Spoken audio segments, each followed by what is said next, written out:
All right, so let's say we wanted to make an offer on a listing that we just showed. So let's say here, here we are. Let's say 315 Fir Grove that just hit the market. You go, you show it. Maybe you're on your iPad. Maybe you just go in your car, grab your laptop, or you go back to the office and you just run in.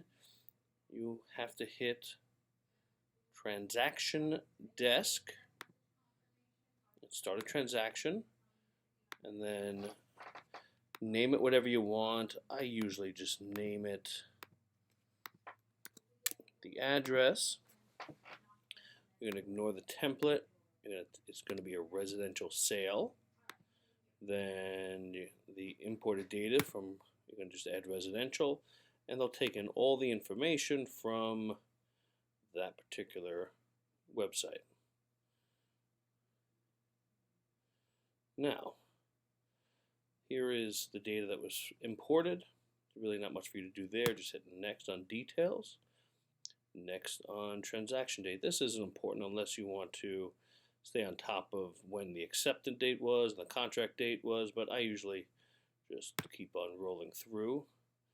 And here's where you can add somebody. So me, you can add an existing contact. You can create a transaction contact in there. So if you just met them, get their email, put their full name in there, and that will get you all set up there.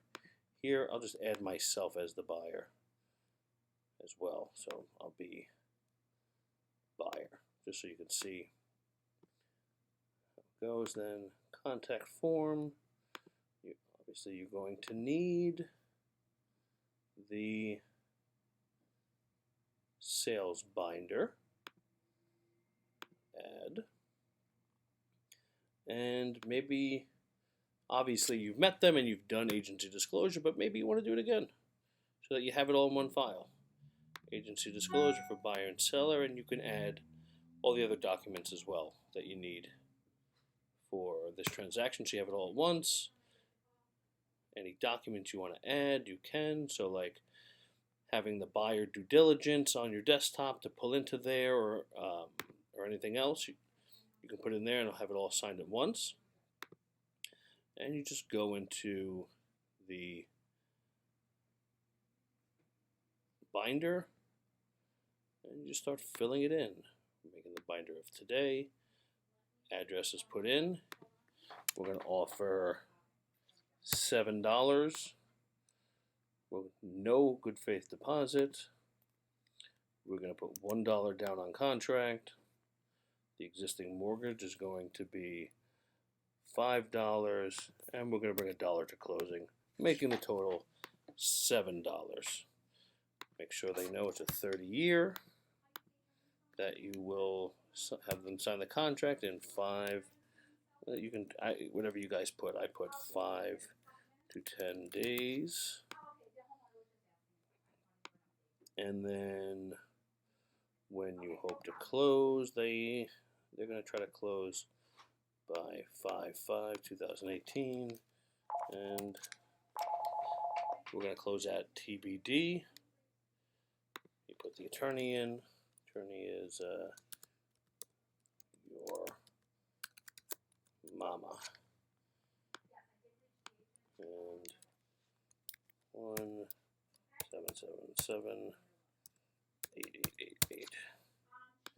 I just like to put the email address in there instead of the address.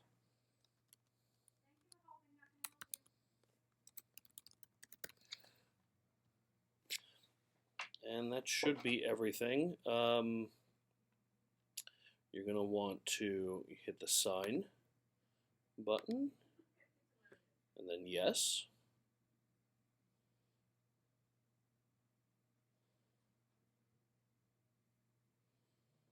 And then you can grab other documents from this transaction. So here, we're going to go to Fir Grove. We're also going to grab the agency disclosure. And we're going to add some participants. I'm going to add myself as the buyer. Let me go back up here real quick. I know I've talked this on other forums, but you can do sign in line or sign.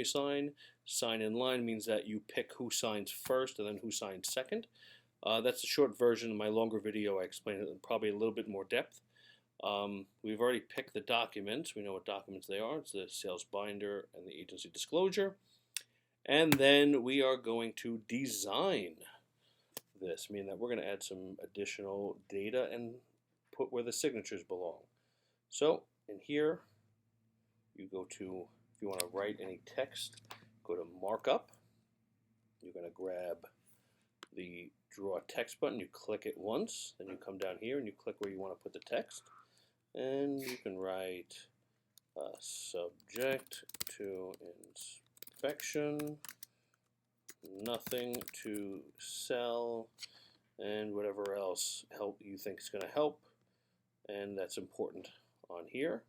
And obviously you can move it once you place it. You can grab this so that we can make sure that they know we're going to have a fixed rate mortgage. And we want to have the signature put there. So basically you just click here, drag, drop. And maybe I like a bigger signature, so you can squeeze it up, go there.